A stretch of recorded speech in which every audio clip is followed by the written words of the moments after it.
Meu nome é Fernando Bonassi, eu sou escritor e estou lançando o meu romance chamado Violência pela editora Record. É um livro que se passa em 12 horas, é um romance policial. Conta a história de um jantar que está acontecendo numa mansão. Esse jantar ele é capitaneado por um assessor de um político de extrema-direita que quer ser candidato à presidência da República. E ele chama nessa noite um escritor jovem e promissor que ele quer cooptar para a campanha de extrema-direita, mesmo sabendo que esse escritor é um escritor de esquerda. Durante esse jantar, nesse processo de sedução, chegam dois assaltantes. E aí vão se revelar uma série de fatos que a gente não sabia. Esse jantar não é apenas um jantar, ele já era conhecido e, no fundo, é uma grande tragédia brasileira. Meus últimos 3 livros, que foram publicados pela Record, são os 3 romances, o Luxúria, o Degeneração e Violência, embora não tenham sido concebidos assim, formam uma trilogia do que a gente fez com a gente, costumo dizer, do que nós fizemos de nós mesmos nos últimos 20 anos.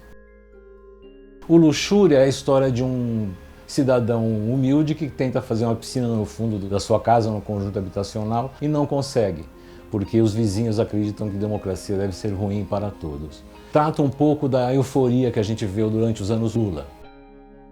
Depois, no Degeneração, o Degeneração é a história, que é o segundo romance dessa trilogia, narra a história de um rapaz, de um cara, um pai de família, na verdade, que na véspera da eleição do Bolsonaro recebe a notícia de que seu pai, com quem ele não tem relações, morreu e ele é responsável pelo que fazer com o cadáver. Esse pai é muito importante na vida dele, é um torturador de subúrbio, é um cara que visitava a delegacia do bairro para assistir tortura de miserável, de preso político durante a ditadura. É uma espécie de representação do mal para esse cara, mas bem no dia em que ele vai enterrar o pai finalmente, o Bolsonaro está sendo eleito, como se os mortos levantassem sempre. Isso representa, portanto, nessa trilogia, essa desgraça que se abateu sobre o Brasil, que foi o governo Bolsonaro.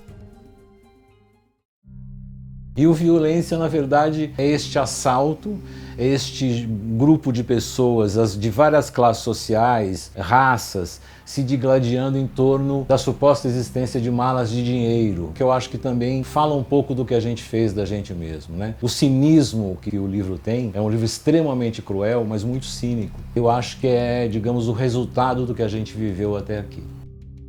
Eu fiz a adaptação de uma série de obras do Drauzio Varela para o cinema e para a televisão. Eu adaptei o Estação Carandiru e depois trabalhei também, sou coautor do roteiro da série Carcereiros. Eu tive uma vivência de cadeia muito grande, num momento em que a cadeia era extremamente importante para o Brasil, na formação do PCC, quando a cadeia deixa de ser um lugar, um depósito de presos, para se tornar um lugar que vai adquirindo consciência. A Malandragem organizou o Carandiru a ponto das pessoas poderem ir lá fazer visitas aos domingos, o que não ocorria antes. E Carcereiros, a gente fez uma série com um ponto de vista muito bacana, que era o ponto de vista do cara que está entre a malandragem e a polícia, sofrendo os dois impactos. Claro que isso me deu inúmeras ideias para livros, e sim, há no Violência um desenho que eu assistia na cadeia.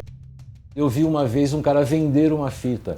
Ele fez o leilão de um crime que poderia ser cometido lá fora. Eu aprendi muito entrando e saindo de cadeia, especialmente porque eu acho que a cadeia, para a geração dos jovens hoje, é esse batismo de sangue. A grande aventura da juventude, que na minha época era sair e pichar abaixo da ditadura, se transformou hoje num cara pagar uma grana para entrar no PCC, portar uma arma, pertencer a um grupo e assim por diante, né? Nisso que a gente virou.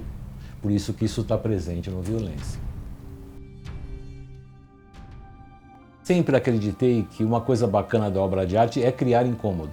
Acho ruim o texto, o filme, a peça que bate nas nossas costas e fala: você é um imbecil, mas tudo bem, a vida segue. É obrigação do artista botar o dedo na cara do espectador. Acho isso importante, esse estado de incômodo.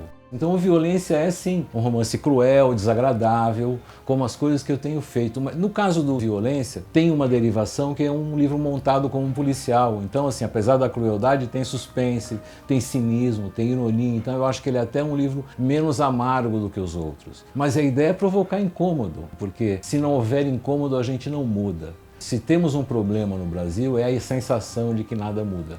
Então, eu acho que o que é bacana fazer com uma obra de arte é incomodar, sim. Olha, eu acho que vai gostar do Violência os leitores de policial, num primeiro momento, aqueles que apreciam a narrativa policial. E eu quero acreditar que essas pessoas, independente das suas posições, tenham uma impressão do momento histórico e do país em que elas vivem. Eu convido as pessoas a ler o Violência como um livro de agradável leitura, de extrema crueldade. Tem esta condução do suspense. É esse compromisso de ecoar numa história horrorosa o que a gente fez da gente mesmo nos últimos anos.